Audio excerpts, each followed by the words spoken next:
You might have heard the old saying, proper preparation prevents poor performance. Well, in the case of tree falling, proper preparation is absolutely paramount. In this section, we'll look at the main factors you need to consider and the preparations you need to make before you start the first cut on the tree you're going to fall.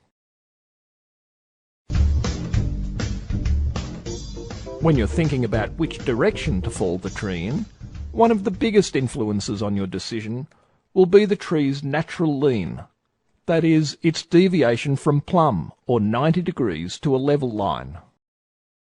Where possible, you should fall the tree in the direction of its natural lean, because you'll have gravity working with you all the way. There are times, however, when the crown has heavy growth or long branches on one side, which may override the natural lean of the tree. So you need to make sure that the direction you choose takes into account the weight distribution in the crown. In a stand of trees, you also need to consider which tree you'll fall first, because you don't want to create widowmakers or hang-ups, or make extra work for yourself by having the head of a tree land at the base of another tree that you're planning to fall. You also need to be careful with branches that are intergrown with other trees, or have vines running between them. Again, this can result in hang-ups, or limbs breaking off and falling back towards you, or other problems that stop the tree from falling cleanly in the direction you want it to go in.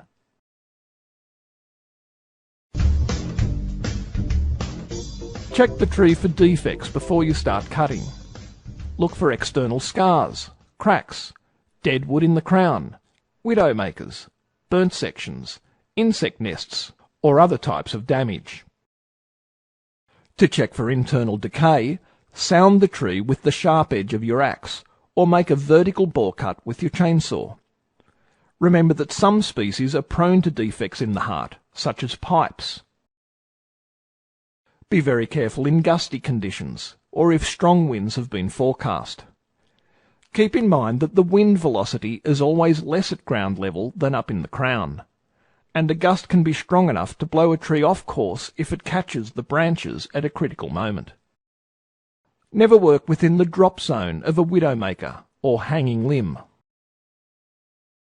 The same applies to hang-ups or trees that have lodged against another tree. Never try to fall a tree if it has a hang-up resting against it, or try to knock down the hang-up with another tree. You should mark it with a sign or hazard tape and take steps to have a machine pull it down. Try to fall into an open space and remove the trees systematically to create your own space for a clear line of fall. Avoid falling a tree into stumps, rocks, logs, or other trees wherever you can. Once you've carried out your assessment of the tree and surroundings, and decided on the direction of the fall, you're then able to start preparing the tree and your escape routes.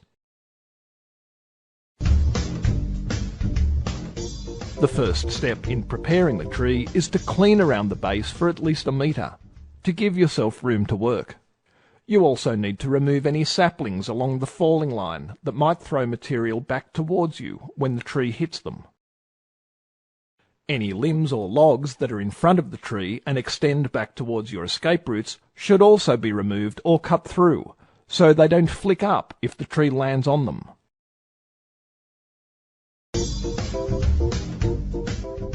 Here's a bird's eye view of our tree from the crown down, and this is the direction of fall. Obviously the area of greatest danger will be in the line of the fall, but it will also come back 90 degrees on each side to be in line with the stump itself. The danger zone will also extend directly back from the stump and to either side. So your escape routes should be in a diagonal direction, that is 45 degrees, away from the back and at least 6 metres long. In some cases you may only need one escape route, depending on the lean of the tree and the surrounding conditions.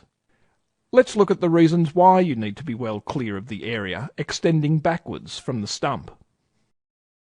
If the butt kicks up as the tree falls, it will generally go straight back or immediately to one side. Or if the tree splits up, it will slab backwards from the line of fall. The same thing could happen if it snaps in the falling line. Or if you're falling a tree uphill, it may slide backwards past the stump. Note that you should never fall a tree uphill unless you've been trained to do so. This is a very risky practice, and it's only for advanced tree fallers.